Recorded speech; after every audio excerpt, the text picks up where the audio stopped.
नमस्कार, प्रादेशिक समाचार के साथ मैं प्रियंका। पहले मुख्य समाचार। लोकसभा चुनाव के आखिरी दौर के लिए प्रचार ने पकड़ा जोर। संताल में आज भाजपा नेता जेपी नड्डा, छत्तीसगढ़ और मध्य प्रदेश के मुख्यमंत्री की सभाएं।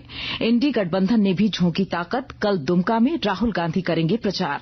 लोकसभा चुनाव के छठे चरण में महिला मतदाताओं की संख्या पुरुषों से 3% अधिक।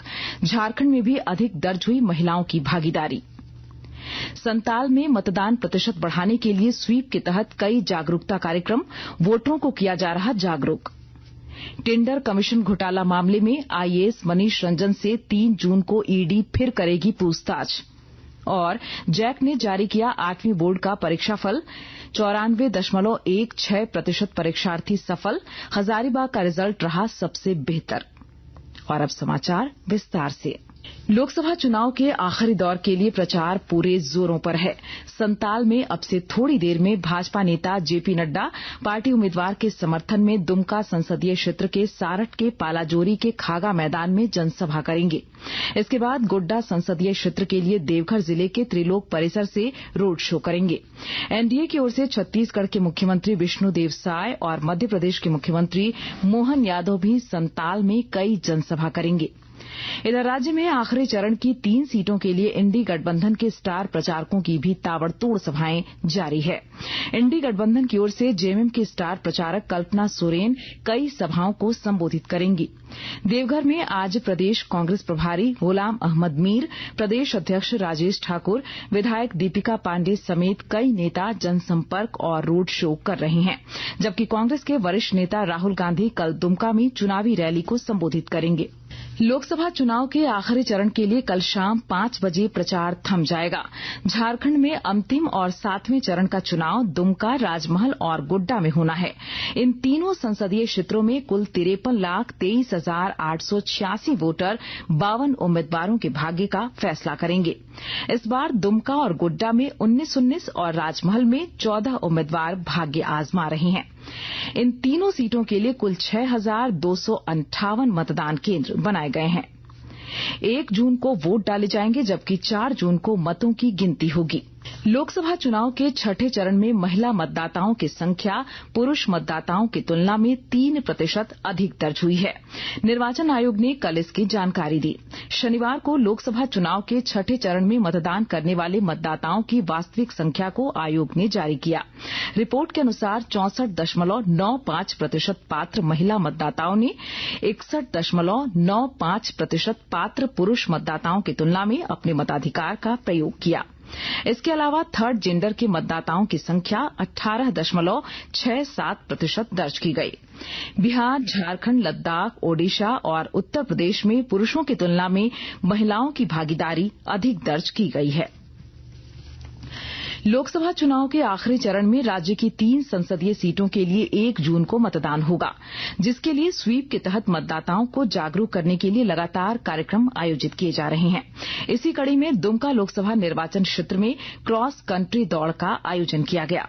दुमका इंडोर स्टेडियम से शुरू हुई इस क्रॉस कंट्री दौड़ को जिला निर्वाचन पदाधिकारी आंजनेयुलु दुड्डे, चुनाव आयोग के सामान्य प्रेक्षक एस नटराजन और अन्य पदाधिकारियों द्वारा हरी झंडी दिखाकर रवाना किया गया। इस दौरान जिला निर्वाचन पदाधिकारी और चुनाव आयोग के सामान्य प्रेक्षक ने जिले के अधिकारियों के साथ पूरे शहर में पदयात्रा कर मतदाताओं से वोट करने के लिए प्रेरित किया। लोकसभा चुनाव के दौरान लापरवाही बरतने और चुनाव ड्यूटी से अनुपस्थित रहने के कारण चतरा जिले के 9 चुनाव कर्मियों के खिलाफ प्राथमिकी दर्ज कराई गई है।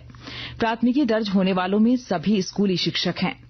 जिला शिक्षा पदाधिकारी दिनेश कुमार मिश्र ने बताया कि लोकसभा चुनाव में इन सभी कर्मियों को मतदान अधिकारी के तौर पर नियुक्त किया गया था। बिना किसी कारण ये सभी कर्मी चुनाव ड्यूटी के समय भेजे जाते समय अनुपस्थित पाए गए, जिसके कारण अव्यवस्था का सामना करना पड़ा। लोक प्रतिनिधित्व अधिनियम की अलग अलग धाराओं के उल्लंघन के आरोप में इन पर प्राथमिकी दर्ज कराई गई है। धनबाद में लोकसभा चुनाव संपन्न होने के बाद कांग्रेस जिलाध्यक्ष संतोष सिंह ने पार्टी के 9 नेताओं को भीतरघात के आरोप में निष्कासित कर दिया है। कांग्रेस जिलाध्यक्ष ने इस संबंध में कल पत्र जारी कर पार्टी विरोधी गतिविधियों के लिए कार्रवाई की। इन सभी को पार्टी से 6 वर्षों के लिए निष्कासित करने की सूचना जारी की गई। आकाशवाणी के ताजा तरीन समाचारों के लिए आप हमारी वेबसाइट newsonair.gov.in पर लॉग ऑन कर सकते हैं। ताजा समाचार X handle @AIR news alerts और Facebook page All India Radio news पर भी उपलब्ध है। आप प्रादेशिक समाचार एकांश के X handle @AIR news _Ranchi और फेसबुक, इंस्टाग्राम पेज तथा YouTube channel AIR news Ranchi पर भी हमारे बुलेटिन सुन सकते हैं। प्रादेशिक समाचार आप आकाशवाणी रांची से सुन रहे हैं। दुमका संसदीय क्षेत्र अंतर्गत जामताड़ा जिले में अंतिम चरण में 1 जून को होने वाले मतदान को लेकर जिला प्रशासन की ओर से सभी आवश्यक तैयारियां पूरी की जा रही हैं।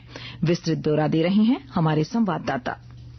दुमका संसदीय क्षेत्र अंतर्गत जामताड़ा जिले में अंतिम चरण में 1 जून को होने वाले मतदान को लेकर जिला प्रशासन के द्वारा सभी आवश्यक तैयारियां पूरी की जा रही है। जिला निर्वाचन पदाधिकारी सह उपायुक्त कुमुद साय ने बताया कि जिले में निष्पक्ष, शांतिपूर्ण एवं भयमुक्त मतदान संपन्न कराने के लिए नोडल पदाधिकारियों, सेक्टर एवं जोनल दंडाधिकारियों, पीठासीन पदाधिकारियों सहित विभिन्न कोषांगों के अधिकारियों को चरणबद्ध प्रशिक्षित कर आवश्यक दिशा निर्देश दिए गए हैं। जिला निर्वाचन पदाधिकारी ने कहा कि मतदान प्रतिशत बढ़ाने को लेकर जिले में विभिन्न कार्यक्रमों का आयोजन कर मतदाताओं को जागरूक करने का प्रयास किया गया है। सुभाष प्रसाद सिंह, आकाशवाणी समाचार, जामताड़ा। टेंडर कमीशन घोटाला मामले में आईएएस मनीष रंजन से ईडी 3 जून को फिर पूछताछ करेगी।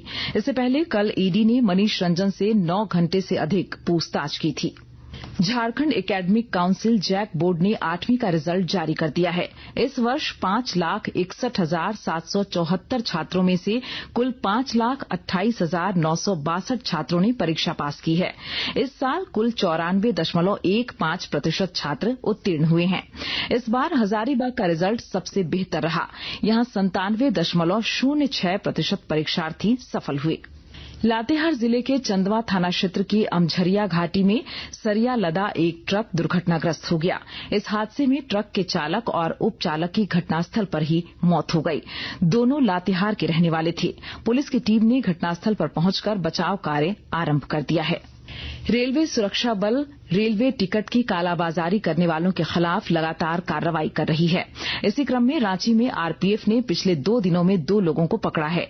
हिंदपीढ़ी के एक साइबर कैफे और चुटिया थाना क्षेत्र के साइबर कैफे में छापेमारी कर 2 आरोपी को गिरफ्तार किया गया। इनके पास से ई टिकट और नकद बरामद किए गए।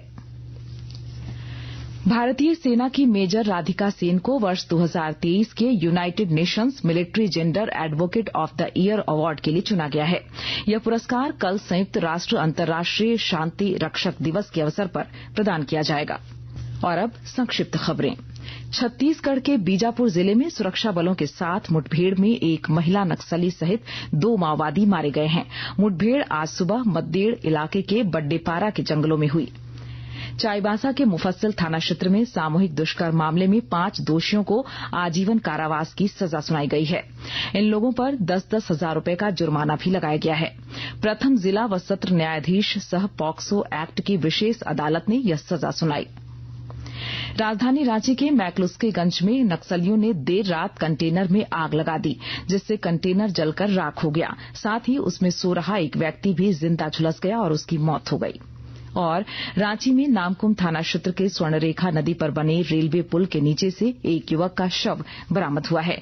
मृतक की शिनाख्त नहीं हो पाई है। मामला हत्या का है या आत्महत्या, पुलिस जांच कर रही है। और अब अंत में मुख्य समाचार एक बार फिर। लोकसभा चुनाव के आखिरी दौर के लिए प्रचार ने पकड़ा जोर। संताल में आज भाजपा नेता जेपी नड्डा, छत्तीसगढ़ और मध्य प्रदेश के मुख्यमंत्री की सभाएं। एनडी गठबंधन ने भी झोंकी ताकत। कल दुमका में राहुल गांधी करेंगे प्रचार। लोकसभा चुनाव के 6ठे चरण में महिला मतदाताओं की संख्या पुरुषों से 3% अधिक। झारखंड में भी अधिक दर्ज हुई महिलाओं की भागीदारी। संताल में मतदान प्रतिशत बढ़ाने के लिए स्वीप के तहत कई जागरूकता कार्यक्रम। वोटरों को किया जा रहा जागरूक। टेंडर कमीशन घोटाला मामले में आईएएस मनीष रंजन से 3 जून को ईडी फिर करेगी पूछताछ। और जैक ने जारी किया 8वीं बोर्ड का परीक्षाफल। 94.16% परीक्षार्थी सफल। हजारीबाग का रिजल्ट रहा सबसे बेहतर। इसके साथ ही आकाशवाणी रांची से प्रादेशिक समाचार का ये बुलेटिन समाप्त हुआ। नमस्कार।